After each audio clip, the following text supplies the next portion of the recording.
درد والی جگہ پر ہاتھ رکھ کے دعا پڑھنا. ٹھیک ہے, اگر کسی کو سر میں درد ہے تو سر پہ ہاتھ رکھ لے, کمر میں تو کمر پہ رکھ. اس جگہ پہ ہاتھ رکھنے سے کیا ہوتا ہے, مریض کو ایک خاص قسم کی تسکین بھی ملتی.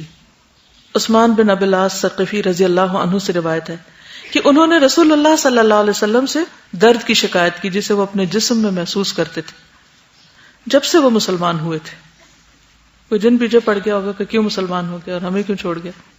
تو رسول اللہ صلی اللہ علیہ وسلم نے ان سے فرمایا, اپنا ہاتھ اس جگہ رکھو جہاں تم اپنے جسم میں درد محسوس کرتے ہو, اور 3 مرتبہ بسم اللہ کہو, اور 7 مرتبہ یہ پڑھو, اعوذ باللہ وقدرتہ من شر ما اجد واحاذر.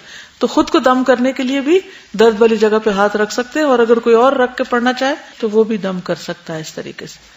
نرم بستر کمر کے درد کا باعث بنتا ہے کیونکہ کمر اور پشت کے عضلات ڈھیلے پڑ جاتے ہیں, مسلس. اگر مسلسل نرم بستر استعمال کیا جائے تو درد بڑھتا ہی چلا جاتا ہے. ٹھیک ہے, ان چیزوں سے پرہیز کرنا چاہیے.